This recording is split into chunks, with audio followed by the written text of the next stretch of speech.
کہ جو عدالت نے فیصلہ دیا ہے اس کے اوپر زیادہ سے زیادہ یہ کہا جا سکے گا کہ جی آپ اس کو کیس کو واپس لے جائیں، لیکن مجھے سپریم کورٹ سے نیچے ان کو پورا انصاف ملتا ہوا نظر نہیں آ رہا۔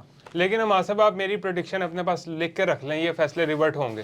نہیں، ہو اگر جائیں ابھی گے، رویوں کی وجہ سے نہیں بھی ہوتے نا تو یہ آگے چل کے ریورٹ آگے ہو ہونے جائیں گے، ریورٹ ہو جائیں گے، لیکن اگر میں پھر وہی ہے کہ عمران خان باہر آ جائے گا تو مسئلہ یہ ہے کہ یہ ابھی فی الحال 1-1.5 سال تو ایسا نظر نہیں آ رہا۔ ٹھیک ہے۔ اچھا ہمارا صاحب ڈی سی کی طرف آؤں گا، توہین عدالت کیس میں اس کی درخواست کے خلاف سماعت ہونے جا رہی ہے، کیا کہیں گے؟ دیکھیں سوشل میڈیا کے اوپر ایک طرف تو یہ چل رہا ہے کہ یہ بالکل ٹھیک فیصلہ تھا، اور دوسری طرف یہ چل رہا ہے کہ یہ اپنا 9 مئی کے ملزمان کو جو ہے وہ سزا ہوئی ہے۔ اب 9 مئی کے وہ کہتے ہیں ملزمان کو کیا سزا ہوئی، انہوں نے کہا جی اس ڈی سی نے شہریار افریدی کو جو ہے وہ اریسٹ رکھنے کا، یا وہ ہاؤس اریسٹ جس کو کہتے ہیں ایم پی او کے تحت بند رکھنے کا فیصلہ کیا تھا، وہ درست تھا، اور عدالت نے جب ان کو چھڑوایا تو پھر 9 مئی ہو گیا۔ تو اب عدالت نے یہ کہا ہے کہ چونکہ ڈی سی کون ہوتے ہیں خود سے یہ فیصلہ کرنے والے؟ جب اعلیٰ عدلیہ نے فیصلہ سنا دیا وہ پابند ہے فیصلہ ماننے انہوں نے تو دیکھیں بات یہ ہے کہ بھائی بات یہ انگریز کا قانون ہے جی، اور ہم آج تک اس انگریز کے قانون کو فالو کرتے ہیں۔ اب آپ یہ دیکھیں کہ انگریز کے قانون کے تحت ہمارے ڈی سی او آج تک کام کر رہے ہیں، اس کو تبدیل نہیں کیا جا رہا۔ پاکستان تحریک انصاف کے پاس موقع تھا وہ تبدیل کرتی، پھر دوسری جماعتیں انہوں نے بھی کل یہ نون لیگ نے بھی شور مچانا ہے، یہ اللہ کا فضل ہے، ان کے اوپر وقت آ جانا ہے، اور جب وہ وقت آئے گا پھر میں پوچھوں گا اب کیا ہوا۔ ڈی سی او کے پاس اتنے زیادہ اختیارات ہیں، ایک ایس ایچ او اور ایک ڈی سی او کے پاس اتنے اختیارات ہیں کہ لامحدود اختیارات ہیں۔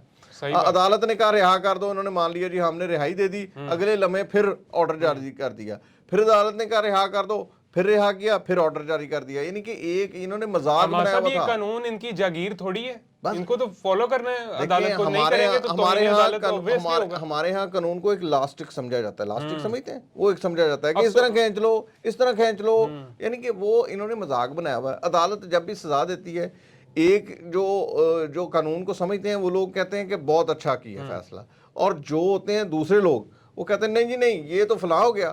بات یہ ہے کہ ڈی سی او کو کس نے کہا ہے؟ ہائی کورٹ جانے، ہائی کورٹ کا کام جانے، جب تمہیں ہائی کورٹ نے کہا رہا کر دو، تم نے پھر وہ رہائی لکھ کے اور فوراً ایک نیا ایم پی او جاری کر دیا۔ او یار خوف خدا کھاؤ ڈی سی او صاحب، اگر اس نے کر دیا، چلیں فرض کریں اس نے تمہارے اس چھوڑنے کے بعد 9 مئی کر دیا، تو بھائی وہ جرم جو ہے اس نے اس کے بعد کیا، اس سے پہلے کیوں تم نے پکڑا ہوا تھا؟ بات یہ ہمارے یہاں یہ سوچ لیا جاتا ہے جیسے کسی بندے کو پکڑ لو جی یہ ڈکیتی کرنے والا تھا، او بھائی کی نہیں کی نا ابھی۔ یہ ہمارے یہاں ایک اختیارات کا ناجائز استعمال ہے جو شروع سے ہم کرتے آ رہے ہیں اور آئندہ بھی کرتے رہیں گے جب تک کہ اس قانون کو بدلا نہیں جائے گا۔ اور معذرت کے ساتھ پاکستان کا جو قانون ہے اس کے اوپر میں یہی کہوں گا انا للہ و انا الیہ انا لہ راجعون، بالکل یہ تو سب ہر بندہ پڑھتا ہے۔ اچھا ہمارا صاحب پارلیمنٹ کا جو ماحول بنا ہوا ہے کوئی اچھا امیج نہیں جا رہا دنیا کے سامنے، بیرسٹر گوہر اور پیپلز پارٹی کے درمیان جو تکرار ہوئی وہ بھی آپ کے سامنے ہے۔ میں نے ویلاگ میں پہلے بھی کہا کہ اس ملک کے معاشی اور اقتصادی حالات جو ہیں اس قدر دگرگوں ہیں، اس وقت قدر صورتحال خراب ہے، ابتری کی طرف جا رہی ہے کہ ملک تباہ ہو سکتا ہے۔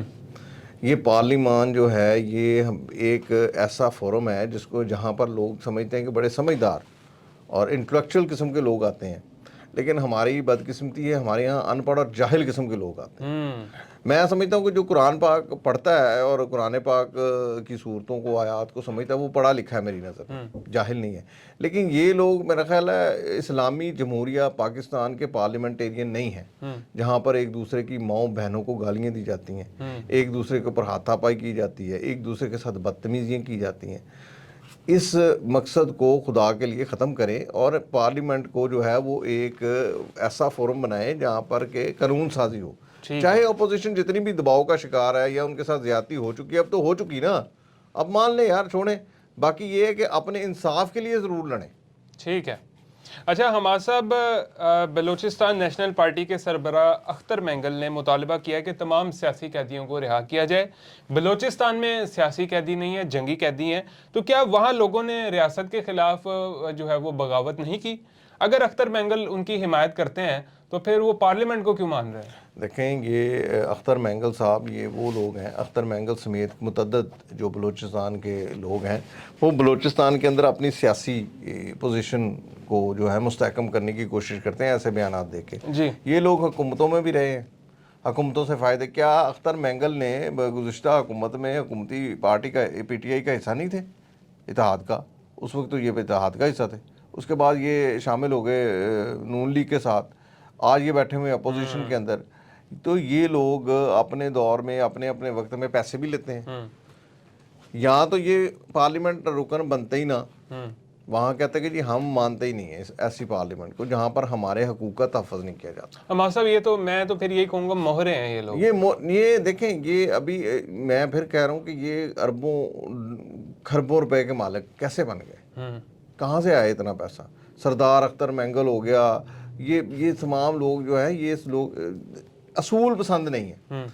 وہاں پر یہ کہتے ہیں جی یہ جنگی قیدی ہیں. بھائی جنگی قیدی ہیں تو انہوں نے کیا پاکستان آرمی کے اوپر حملے نہیں کیے؟ کیا وفاق کے انجینئرز وہاں پر متعدد وفاقی ادارے کام کر رہے ہیں, ان کے انجینئرز کو اغوا کر لینا. اچھا یہ کہتے ہیں جی پنجابیوں کو قتل کیا یا پنجابیوں کو مارا. اچھا سب سے پہلے سوال یہ ہے کہ یہ کیا پنجابی مسلمان نہیں تھے؟ کیا یہ کلمہ گو نہیں تھے؟ جنہوں نے مارا وہ کلمہ گو نہیں تھے؟ یہ سب لوگ ایک دکھاوا کر رہے ہیں, وہاں پر یہ نفرت کے بیج بو رہے ہیں ایسی باتیں کر کے.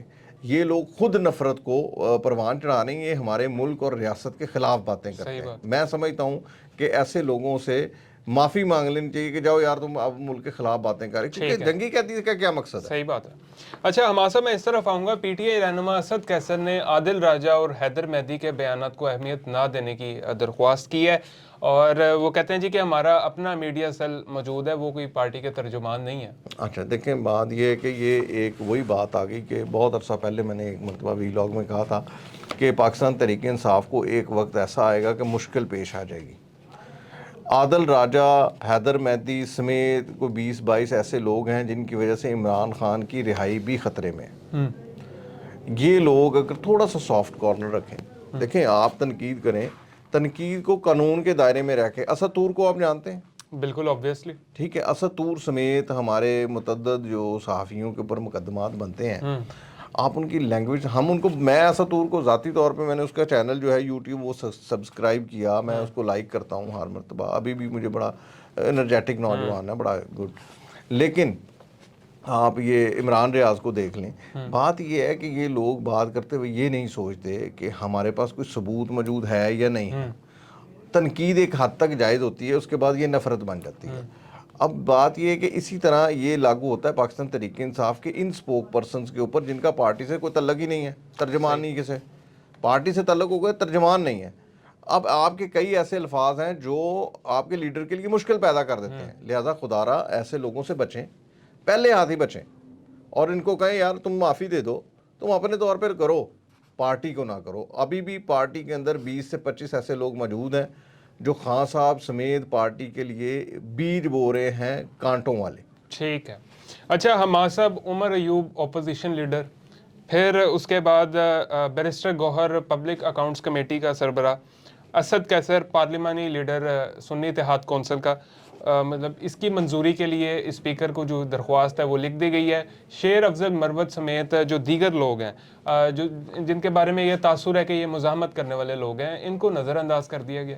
دیکھیں نظر انداز بالکل کیا گیا ہے. عمران خان صاحب سے شاید اس کا مشورہ بعد میں ہو, یا اگر لے لیا گیا ہے تو پھر بھی مجھے حیرت ہے کہ عمران خان صاحب نے کیسے یہ برداشت کر لیا, کیونکہ گوہر ایوب کے متعلق تو بڑا واضح ہے کہ یہ بہت سافٹ کارنر رکھتے ہیں, اور ویسے بھی بہت سافٹ, میں سمجھتا ہوں بڑے سافٹلی انسان ہے, یہ مان جاتے ہیں.